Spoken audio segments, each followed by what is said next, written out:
भगवान श्री कृष्ण की मधुर बाल लीलाएं।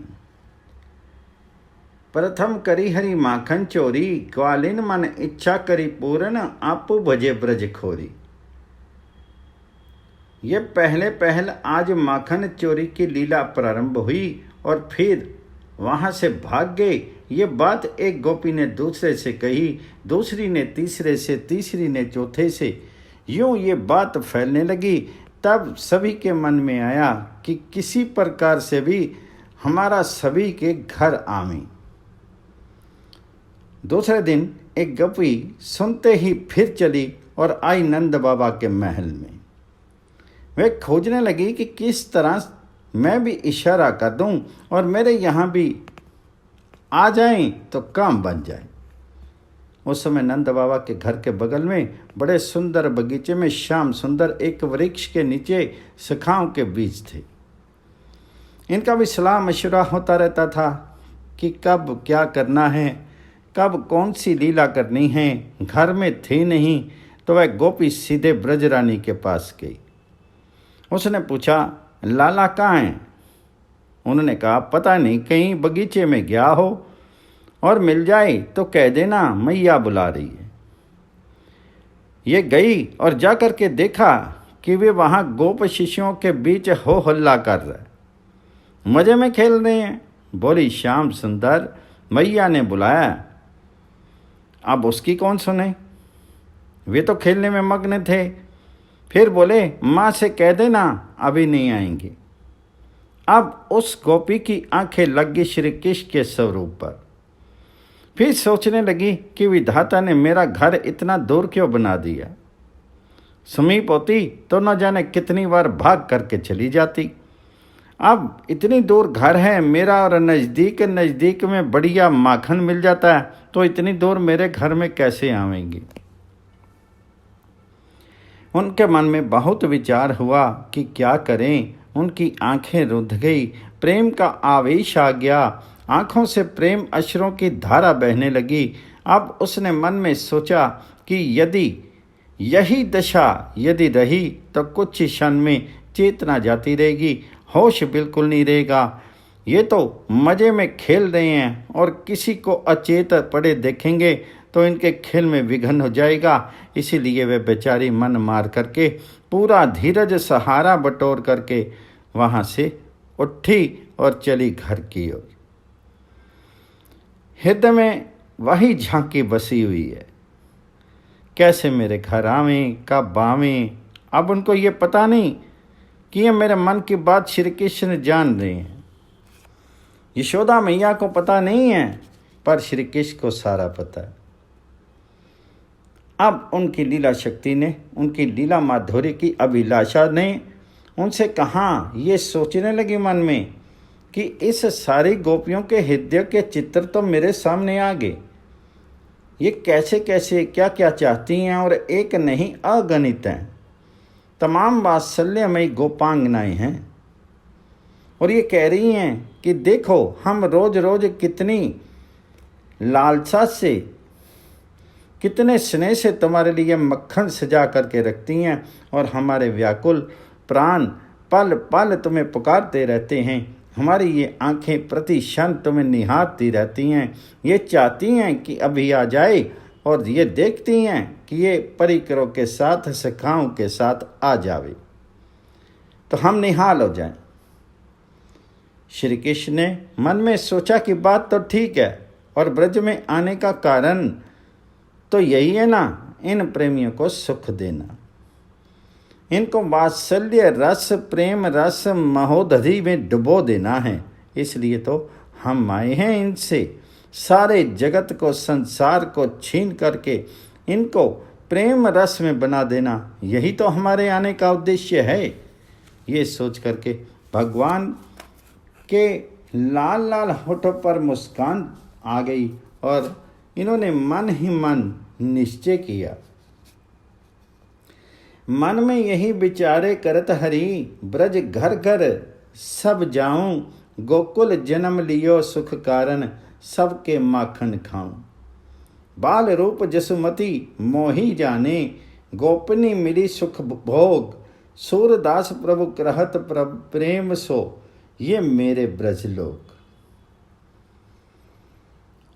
अब नंद नंदन उठ बैठे, सखाओं से बोले, भैया आज एक बात और सोचिए, माखन खाने का खेल। सखाओं से कहा, माखन खाने तो कल गए थे, मन नहीं भरा क्या?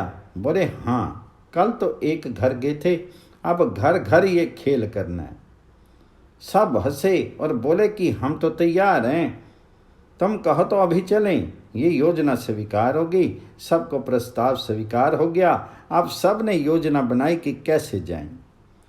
कौन कौन आगे से खबर देता रहे, कौन कौन छिप करके जाए, कौन जरा तगड़ा है जो आगे जाए, और फिर कहीं मार पड़े तो कौन कैसे भागे और किसी प्रकार से पता ना लगे।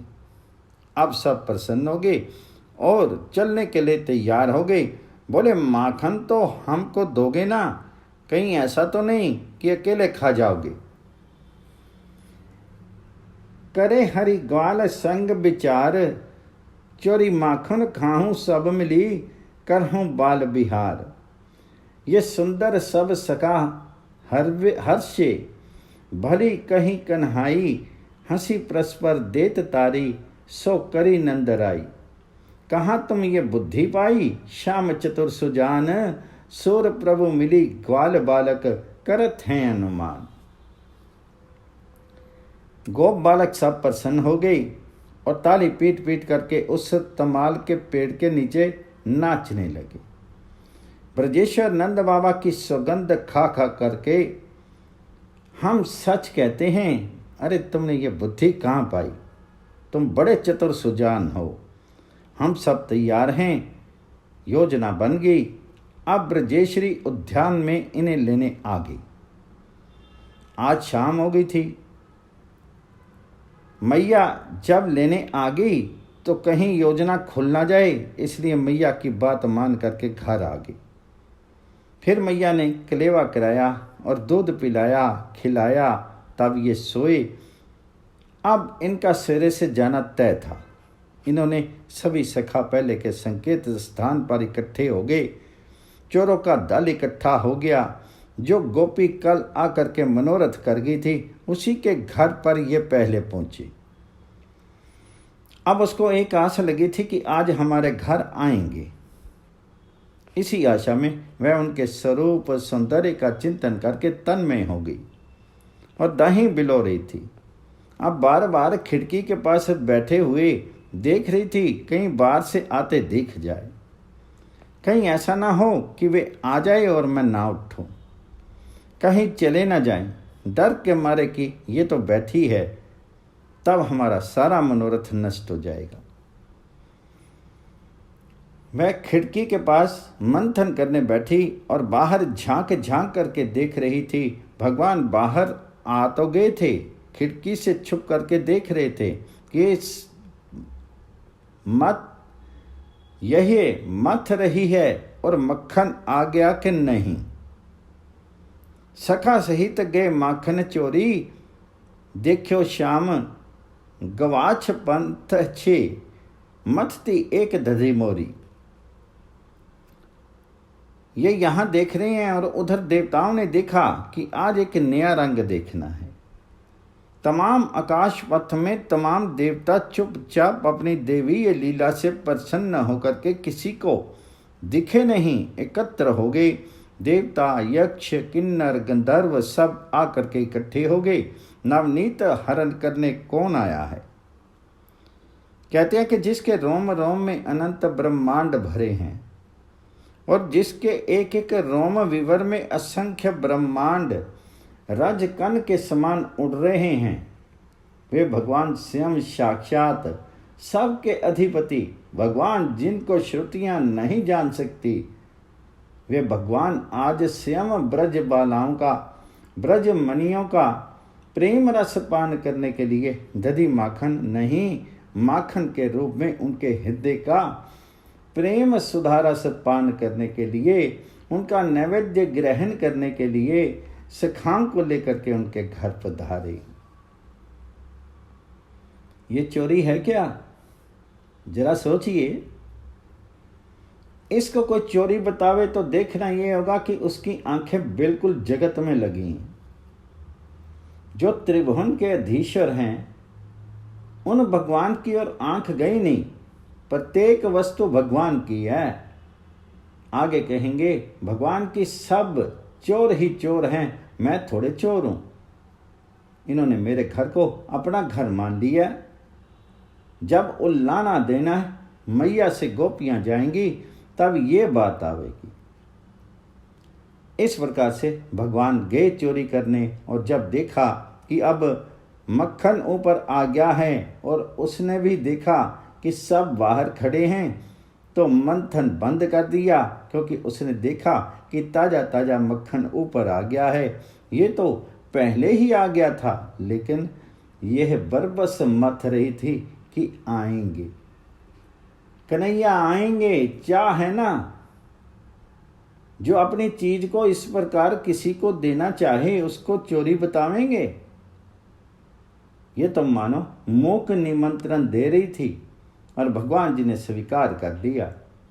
लेकिन भगवान अंदर आवे नहीं, छिप कर तो खड़े हैं। इतने में क्या हुआ कि उस दिन उसकी कमोरी कोई उठा ले गया। तब वह दूसरे गोपी के कमोरी मांगने गई। अब घर सूना है, चोर को तो सूना घर चाहिए। ये सिद्ध महात्मा लोग कहा करते हैं कि भाई घर को सूना बनाओ और उनको बुलाओ, तब आएंगे। तुम अपने में घर में किसी दूसरे को भी रखोगे, संसार को, भोग को, किसी प्राणी पदार्थ को, तो वे आकर के भी बाहर रह जाएंगे, अंदर आवेंगे नहीं। इसलिए हृदय रूपी घर को पहले सुना करो, सब मोह माया को हटा दो, खाली करो, फिर बुलाओ। वे खाली घर में आते हैं, भरे घर में नहीं आते हैं। ये गोपी बाहर गई कमोरी मांगने, अर्थात इसका अहंकार निकल गया, तो बस भगवान को अवसर मिल गया और तुरंत सखाओं को लेकर के सदल बल घर में घुसे। जितनी देर तक इनका काम है, उसके पहले वह कैसे आती? ये सब तो योग माया का काम है ना। ये कमोरी मांगने को इधर इनका काम बनने लगा।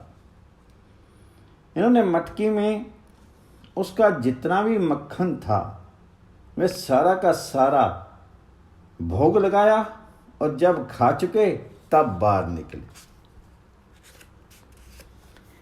हेरी मथानी धरी माटते, माखन हो उत्तरात। आपन गई कमोरी मांगन, हरि पाहियो घात।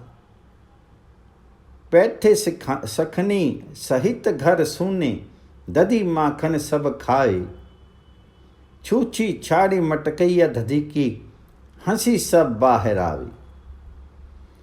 उनका सारा मक्खन खा लिया, मटकिया बिल्कुल खाली कर दी। खाली करके बाहर निकल आए। थोड़ी देर में वह कमोरी लेकर के आई, तो उसने देखा कि सब बाहर निकले जा रहे हैं, सरदार आगे नहीं जा रहे हैं। सभी निकल जाएं तो ये पीछे से आ जाते हैं। भगवान जी के अधरों पर उसने मक्खन लगा देखा तो निहाल होगी। आई गई कर लिए कमोरी, धरते किससे गवाल। माखन कर दरी मुख लपटानो, देखी रही नंदलाल। अब उस गोपांगना के मनोरथ पूर्ति का आनंद क्या ठिकाना है। अब वह भूल गई कि सपना देख रही है या सच्ची बात है। मैंने बुलाया था और माखन निकाल करके रखा था इनको खिलाने के लिए। ये सब बात उनकी स्मृति से उतर गई। उनके ये सारे भाव विलुप्त हो गए। इतना ही उनको पता कि श्याम सुंदर मेरे घर के बाहर खड़े हैं। दौड़ी गई वहां पर और दूर से ही पूछने लगी, कहीं आए ब्रज बालक संग ले, माखन मुख लपटायो। ये पता नहीं कि अपने ही घर में हुआ है। बोली, श्याम सुंदर आज बच्चे को साथ लेकर के कहाँ आज आ गए, और ये तुम्हारे मुख पर जो माखन लिपटा है ये कहाँ से लिपटा कर आए हो? तो श्याम सुंदर कुछ कहने लगे। उत्तर में उन्होंने क्या कहा सो उस गोपी की समझ में नहीं आया। वह तो भाव विमत रही और वे जरा सा मुस्कुरा दिए। अब उनके मुस्कुराते ही ये बेचारी और अधिक भाव आवेश में निमग्न होगी। इतने में श्याम सुंदर ने अपने एक सखा का हाथ पकड़ा और वहां से चल दिए। वह ठगी सी रह गई।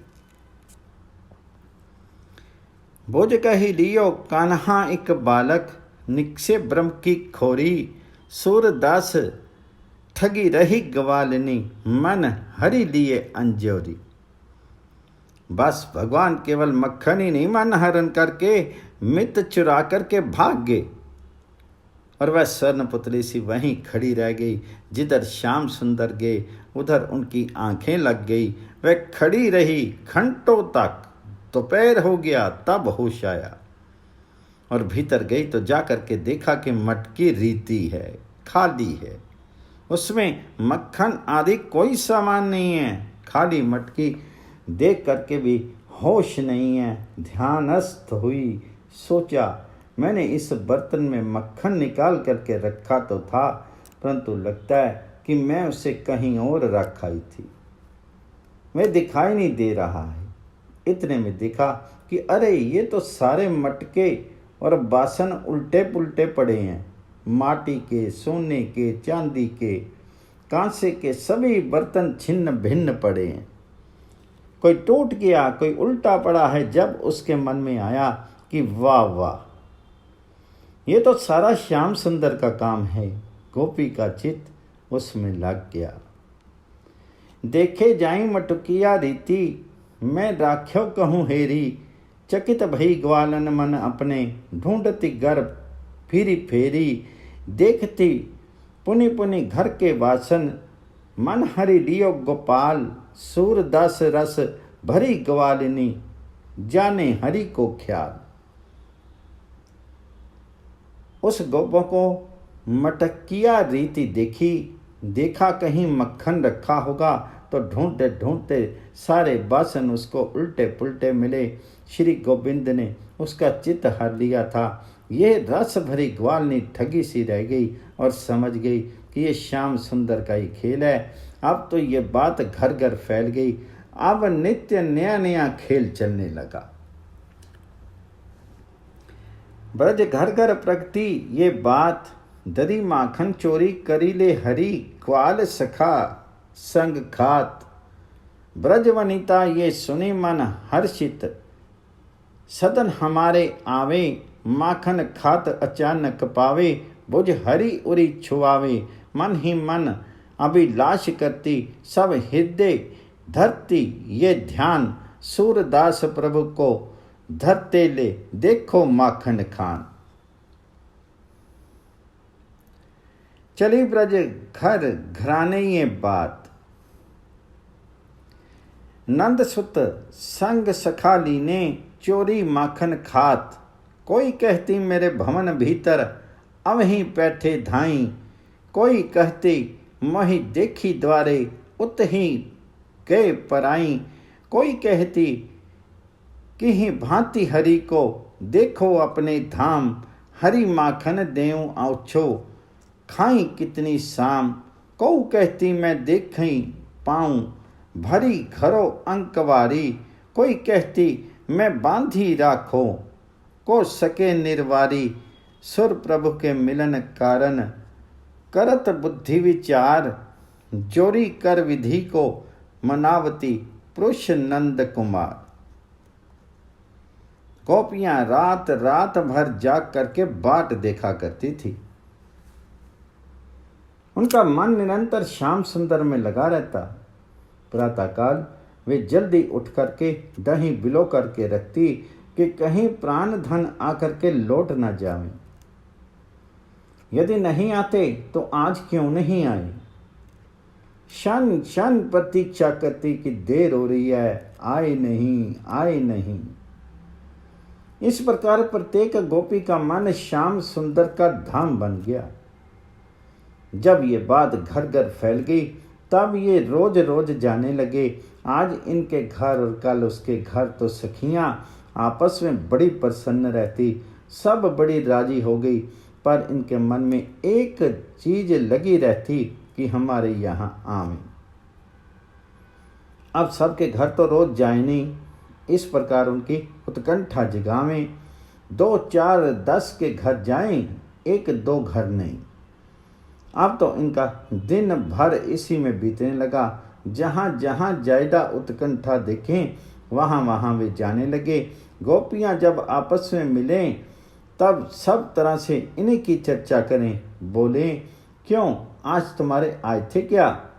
उत्तर देती, हाँ मेरे यहाँ तो आज आए थे।